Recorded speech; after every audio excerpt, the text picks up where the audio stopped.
for being here.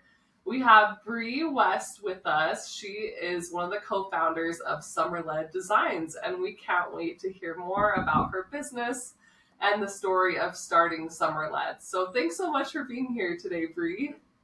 Yeah, of course. Thank you guys for having me. I mean, this is something that I started Summerled 2 years ago, and things have gotten busy and crazy. So I'm excited for this podcast, kind of to talk more about what we've done and how we've grown it. It's been a crazy past 2 years. Yeah, it's been really fun watching your journey and just seeing it blow up so quickly. It's so impressive. So, we'd love for you to just give us kind of a brief background of what you guys do. Okay, so Summerled, our business, is an interior design company, but we only design for short-term rentals. So we're super niche. And we got into this because my husband and I started investing in short-term rentals 3 years ago.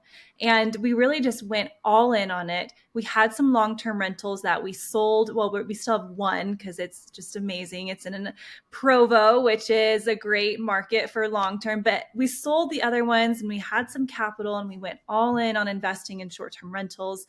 And we actually got into this because we met someone online who was a coach in the space and he was kind of newer into coaching. And my husband convinced him to be his like one-on-one mentor instead of just taking his coaching program that was like a little booklet.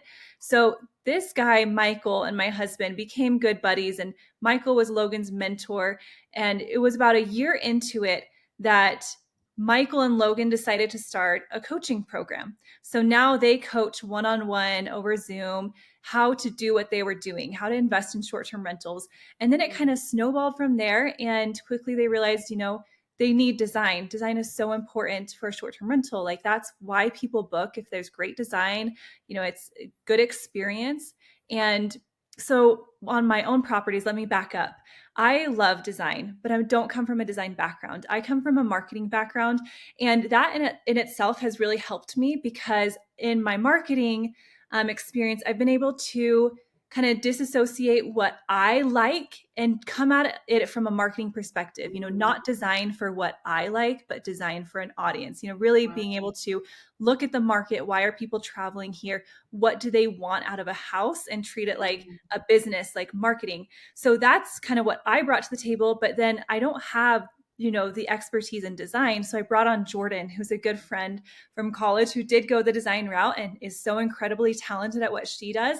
I had her come help me with my first few properties and we loved working together. So it all kind of just came into place when we decided to actually make this official, and we just started designing for this coaching program. And then it's become something much bigger than even we were expecting over the past 2 years, where we designed for many investors.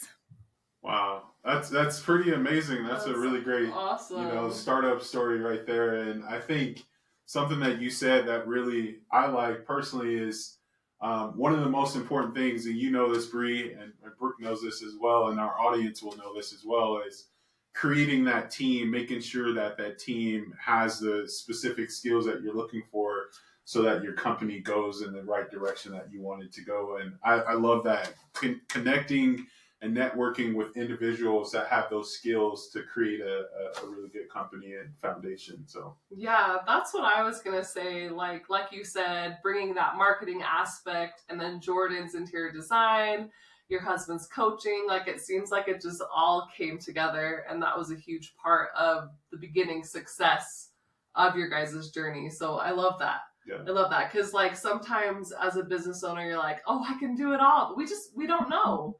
We don't have all those strengths that other people might have. For sure. Yeah, I would say it's definitely right people, right place, right time.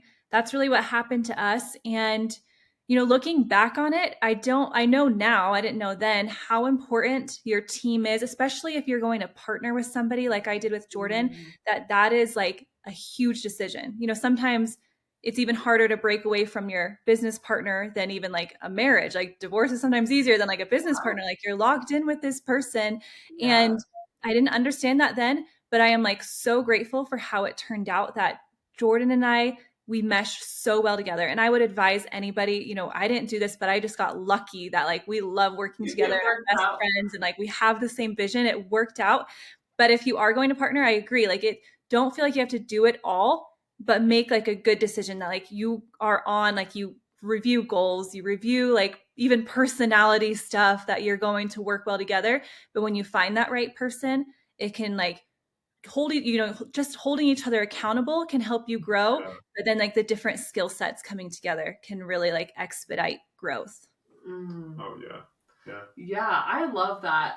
So I'm curious to know, like, what are some other kind of key things you did in that first year to obtain your clients? Was it just solely through kind of like the coaching of what your husband was doing, or were people already coming to you guys after you got going? How did that happen? Yeah, I mean, the coaching company really helped us get, like the foundation, because we had my own properties to show for, but we Right. did need that push of like, here's our portfolio. That's what people want to see, is like the proof in the pudding. What are the numbers? These are investors that we work with. It's not regular interior design where they're like, oh, it's so emotional. I want my house to look pretty. Like these are investors that are willing to invest in design if the numbers make sense and it will give them a return. So we needed a good base, and that's what that coaching program, I mean, still is existing, a coaching program that sends us, referrals, but that helped us build that portfolio. And then we were able to, we actually have never spent a dime on ads or anything beyond just word of mouth, because we've found that, we're so niche and it's a high ticket price. Like really the referrals are that's our marketing effort. So we've gone to different coaching companies, and we worked with property management companies who property managers know the value of design. Like they manage hundreds of properties, and they're like, it's no secret why these properties perform better than these properties. Like these ones are beautiful and attractive and people want to stay there. Yeah. So like we've just made great partnerships and been able to like show those initial designs. I mean, now we have a large portfolio that we can, give the proof to them. Mm-hmm. That's amazing. That is amazing. Yeah. Because most of the people we talk to, they're looking to try to grow their business on social media or through their website. Right. And we've even found as a digital marketing agency that referrals are our most steady clients. Oh, And yeah. like, those are the people that like last week we had one of our clients refer one person to us, and they're looking to try to refer another person to us, and so it's ongoing. As they're happy with what you guys are doing and the vision that you're bringing to their homes or their vacation rentals, they're looking to share that with other people that they come in contact to. Yeah, and I think it just speaks volumes for the awesome work that you guys are doing. Like, if you weren't doing such an excellent job, you wouldn't be getting these referrals and this interest that you guys are getting. So just like shows the high quality of work and design that you guys provide. So that's really awesome. That is. Another question that I was just thinking of as you were talking, we kind of talked about some of the successes. Like, what were some challenges in that first year of kind of scaling and growing Somerled? Oh, yeah. I mean, we knew pretty early on that it wasn't sustainable for Jordan and I to design everything, and we offer like virtual design, but then we also go out and install. We have two packages. So the install package is where we're there in person, we're setting it up, we're there with a photographer, and like Jordan and I were going to every install. Like we were traveling maybe 2 times a month. So like we knew early on that that wasn't sustainable, but we are so like we pride ourselves so much in the quality. So that was, maybe it was a bottleneck for a while of passing these things on to other managers, hiring employees, and getting them up to speed with the way that we approached design.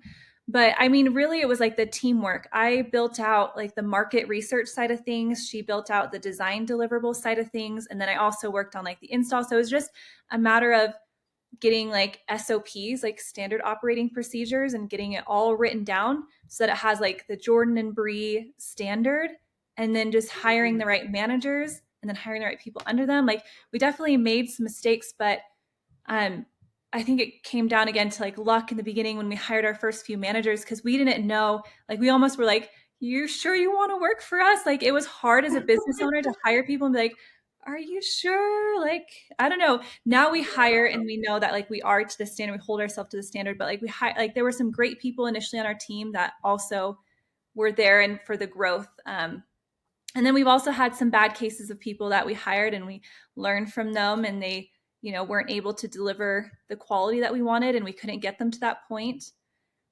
So yeah, I mean, to answer your question, I think the offloading work and to like learn how to manage people and keep the quality up while you're growing was a challenge, but something that we really like try to move in like a healthy way, because we're not here just to like get rich quick. Like we want this to be a sustainable business. So we just had like a longer goal in mind of maybe we turn some clients away while we're in this growing phase, because we couldn't just take on like everything if the quality wasn't Right. there. Oh yeah. Yeah. Yeah. I think that's a huge thing that we've had to learn in our company, and things that we've been kind of trying to share with some of our clients. And it reminds me of a book that I read in business school called E-Myth. And kind of the book is, he's basically talking about how like you need to learn how to put in those systems and processes and procedures in place, right, to create this, flow of business and of growth. And of growth as well, so that if you were to step away from this, or if we were to step away from our company, someone else would be able to fill in and provide that same quality of work. And I think that's something that most businesses overlook. They want to be the face of the company, and they want to be, and they want to make all the money, right? So they're like, we'll just do it ourselves and Right. not like delegate anything. Yeah. But that's such a key part of growing and scaling, Right. Having that team, being able to take on more work. Because like you said, you and Jordan were able to be installing and doing all, like, it was just crazy. So that's really cool how you guys were able to kind of like get over that hump of growth. Like, all right, let's like buckle down. Let's hire people. Let's have systems in place. Yeah. Yeah. Do you think, I guess a follow-up question to that, Bri, is do you think through those hard times you learned that, or was that something that you kind of went in thinking about doing, or as far as putting those processes and procedures in place so that you guys could step back? Oh, I feel like I was like forced into it. Like it was kind of like learning through the storm. Yeah. Of like, I don't know, I'm just a person who likes things to be in order. And there was chaos. So I quickly was like, we have to have procedures, because that's how you combat chaos. And I just couldn't work like that.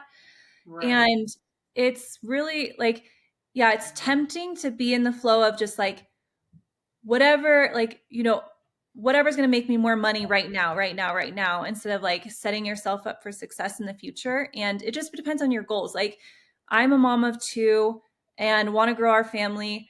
Jordan doesn't have any kids, but wants to grow her family. And that was like, it's just like, that's our why. Like, that's our goal, is that like, we want to be able to like build this like well-oiled machine, so we can still like work on it, but we can also, it doesn't need to like rely on us. So we like, I think because we had that goal in mind, we identified like, what do we need to hand off, so that if there's a day that we absolutely can't communicate with anybody, that like the business will still run. And so we started with the deliverable, like, with our clients, because our clients need communication all the time. So we handed off design, we handed off project management, and then are kind of working our way even into like some of the financial stuff and starting to hand off that. And that's kind of how we've done it. It's not like that's perfect, but it's a little bit like learning in the storm, but like doing things because we know our why and like where we want to be. Oh yeah, I couldn't agree more with you. Yeah, spot on. Yeah, and I think just, I've worked for several startups. I've worked for several enterprise companies, and I've seen the way, companies work when they have processes and procedures in place. And then I've also seen the flip side of that, where, you just go in, you kind of do whatever, hoping for this this result, but that result never comes until you put those processes and procedures in place. So yeah, and then I love what you said about remember entrepreneur.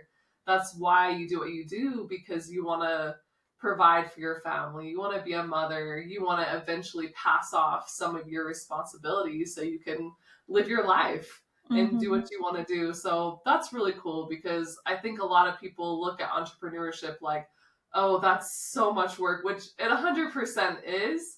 But it's the long term goal, like you said, it's not the initial money because like Yeah. you don't make a lot of money in the beginning, but I love that those long-term goals are what like motivate us. And yeah, I love that. I think that's so cool that you're a mom of young kids like I am too, and like I know how hard it is, to find that work life balance. Do you have any tips for that for other like mothers who are business owners, like anything that you I know it's so hard, but is there anything that you try to do to like find that balance? Oh my gosh, it's so hard. I don't know if you're asking the right person for this. Because No, I like just, I don't ask me because I'm no expert either. but it's something that it's not, balance isn't the most natural thing for me. I'll be honest. Like I just love to go all in on something. And again, I'm kind of more of like a perfectionist, need things to be in order. And just with a business, there's always things that you can work on. And I love it, maybe too much. So my husband's actually very good at balance, and Mm, he's really good at prioritizing like time outdoors and times with his kids. And so he has taught me more than like what comes naturally to me. And um more just like he'll teach me like it's you'd be surprised like how efficient you can be in 4 hours versus like 8 hours. If you just like tell yourself I have 9 to 2 instead of like 9 to 5, and like these are all the Mhm. things I have to get done during this time. Because like I'd find myself working a 9 to 5, and like you spend some time like on your phone or other things, but just maybe shorten that time period. I think you can be surprised at how much you can get done. And then just truly like checking out of it. And I don't know, that's what I am working on. I'm working on like not, it's just like the thoughts of like, I walk away from my desk and like I am no longer there. So, I mean, mm, technology, you can like use like the quiet moments or whatever to like turn off email notifications. And I've gotten those in place. yeah. But something that I'm still learning too is how can I, yeah, like have that balance, check out more. Because I mean, Yeah. like, I don't know, for me, like back to the conversation too about like it's a lot of work to start or be an entrepreneur, but I totally would rather work hard for 5 years and then have that goal of being able to step away instead of working until I'm 60, like a 9 to 5, like Yes. that's what I'm looking for. So I don't know. I think there is balance to be had right now, but at the same time, I'm working very hard to set myself up, in For sure. Love it. 30s and 40s instead of working forever. Yeah, Yeah. totally. And to that same point, Bree, do you feel like when you initially started this, did you receive pushback from like your family and friends about going down this route? Because I feel like me and Brooke have definitely felt that, as entrepreneurs, like our parents are like, wait, like you guys need They're to. probably gonna watch. I'm just kidding. But especially for me, I feel like my family it's like they trust you, but they're like, maybe you need to get something more stable, It's you like know? And, the non-traditional route, right. right? Like you're not getting a master's degree, you're not becoming a doctor or whatever, which are like fantastic. But have you felt that a little bit? Oh yeah, 100%. And like I try not to blame that mindset because I get it. Like, and if you look through history, like our grandparents went through the Great Depression, and then they taught our parents, Right. have consistency, have that safety plan. And so our Yes. parents were big Yes. savers, money in the bank, rainy day Yeah. fund. Oh And yeah. now I think there's a shift again. So I think a lot of people are in that situation of their Yeah. parents are like, what? You're not buying your home in cash and your cars in cash and saving, and like it's just a different mindset. So I don't blame that mindset, but yes, I've felt that Mm. judgment. And I think some of them have backed off now that they see the Now they success. see your success. Unfortunately, yeah, Yeah, it's hard. but I mean, yeah, it is what it is. And again, I think there's just more efficient ways to get to your goals instead of working a corporate job forever, going to school. I actually dropped out of college, and that was very hard for my family. Right. But I the path that I was on didn't need that education. I wasn't going to school for, being a doctor or a teacher or some Right. profession that you Right. needed the title for. So, Yeah, yeah. that's great. I really love that. And Yeah. like you're preaching to the choir because we feel the same way. You know, we're Yeah. like, yes, like this is what we want to do. We don't want to work for corporate America. We want to have that flexibility. We want to Yeah. have those long-term goals in place. So it kind of like is worth the upfront sacrifice. Yeah. Right. And that success looks different for everybody. Right. You know, Right. and I think, whereas my brother, he's really good at studying and going to school, and I love learning, but that's not my thing, and so I think Yeah. being a self-starter and a learner, an entrepreneur, that's like right up my alley, and Yeah, I you gotta enjoy what I play to do. your strengths. Right. Yeah, yeah. So I want to get back to Somerled a little bit. Why don't you tell us maybe about like a favorite project that you've done? Some details of that I would love to Mm. hear because you've done some really fun, awesome stuff, and everybody needs to make sure you check out their Instagram page and their website. They have some beautiful photos and a portfolio. So we'd love to hear kind of maybe one of your favorite projects. Maybe you have many, but yeah. Yeah.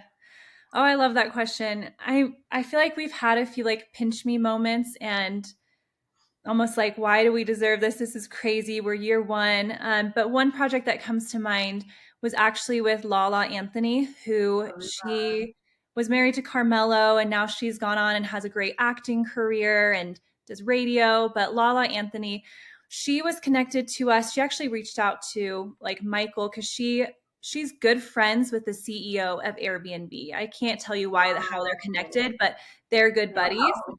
And so she wanted to start investing in, short-term rentals because she had this friendship with him, and she reached out to the coaching program, but then he sent her over to us, and she was going to start investing. But then Brian Chesky, the CEO of Airbnb, was like, why don't we just collaborate and do an Airbnb Lala Anthony collaboration? And she's like, well, I already know my designer. Like I've already been talking to Somerled. So she really vouched for us and got that project for us. So we've already worked, Wow. I feel like with our dream client, we've worked with Airbnb, like the corporation, which was very cool to get insight on how they do things and working with them. They're very corporate, but Yeah. that's okay. It was a slow process, but the Mhm. result was very cool. And Lala Anthony, shout out to her because she is one of the coolest people I've ever met. I've never interacted with a celebrity to her level, but she is very down to earth.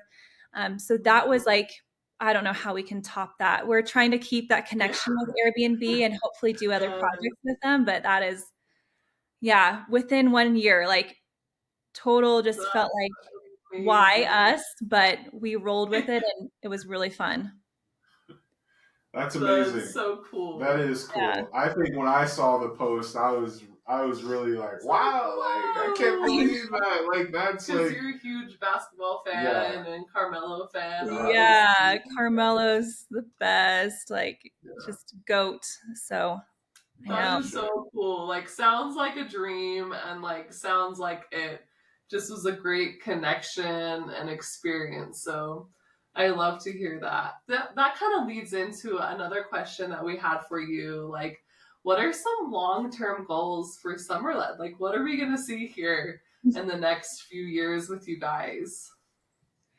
Yeah, we've really loved working with like first time investors. That's what a lot of what we've done, especially because we work with coaching programs, and that's really fun and exciting. But I would say next step for us is to be more connected with those serial investors, people who are buying properties, maybe have funds and are doing multiple properties in a month. And so bringing on more consistency, more of those big accounts. And I would say continuing to work with um, celebrities or micro celebrities because we have tapped into Lala's network and we have some people we're talking to there. And then we've also worked with Lindsay Hubbard, who's in the Bravo space, she's a reality star. But just in Okay. talking to them, there are a lot of people like in that position who they want to invest because it may not last forever. If you're a Bravo TV star, like you may not have a Yeah, job in that industry forever. So right. that would be a big dream of ours. Those two things, working with more consistent clients, serial investors, and then those celebrity partnerships as well. Really cool. Yeah. I'm really Yeah. excited to see what awesome projects you guys do. Yeah. Yeah. Do you have anything to add? No. Oh, one last question, I think, unless you have anything else to add, but like, speak to like people who are just starting out as an entrepreneur or somebody thinking about starting a business, especially in the design space. Like, what's Mhm. like one piece of advice that you could give to somebody? Yeah, I would say just like networking, because like speaking from experience, that's why we're here today, is because when my husband and I wanted to get into investing, he just like DM'd someone on TikTok because he saw his video where he explained like short-term rentals, and then my husband just DM'd him. And my husband's much better at that than I am, just like reaching out to people and Yeah. connecting. But that has led us to what we're doing now. Like I would just say, don't be afraid to connect. Don't be afraid of a no, because Mm, like what's the worst that can happen? Someone just says no, they don't want to like refer to you, or no, they don't want to collaborate with you. And just like keep asking, keep trying to get yourself out there, because I really think that's, I mean, what, again, speaking for my business, like what has set us up for success is just reaching out to people and Mm. talking. I agree. I think it's, something that we always hear the saying, it's not who you know, it's not what you know, it's who you know. yeah. Yeah. And I think connecting and learning more about other people and their companies, it can always lead to, success like you've seen and like what we've seen. And networking it's powerful. It really is. And I think I feel like today, especially our generation, sometimes I know I did. I don't know about you, Brooke, but I kind of frowned upon it. I was like, man, that's like so old school. Like, Mhm. especially when I started, this company, Maximize, I was just like, man, I know what I'm doing. Like, I don't need Yeah. to talk to anybody, and Yeah. I've seen, like how powerful it is now after, almost a year of being in this company and talking and networking with different individuals. And so, yeah, it's really powerful. Yeah. Totally. I Well, would we say just too, want like to. with networking, like surround yourself with successful people. Like there's a saying, Yes. if you're in a room with like 9 millionaires, you'll most likely be the 10th. Or if you're in a room with nine successful Mm, people, you'll most likely be the 10th.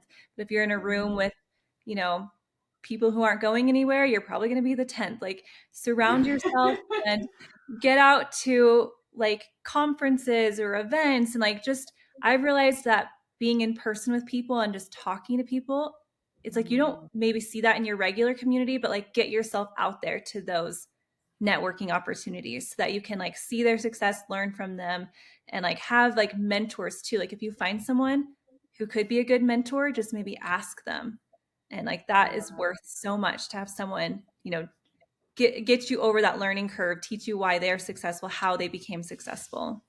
Yeah. Yeah, there's so much value in other people's experience and knowledge that like we just may not have. So I think that's so important. Well, we just want to thank you so much for Mhm. sharing your story and advice, and we just love to see what you guys are up to, and we're super impressed and can't wait to see what the future holds for you at Somerled. Yeah, thank you guys so much. Thanks for having me today. It's always fun to share, and I'm excited to listen more to other speakers that you have on this podcast to again learn about what others are doing in entrepreneurship. Yeah, totally. Totally. Well, Yeah. thank Well, you. thanks so much, Bri.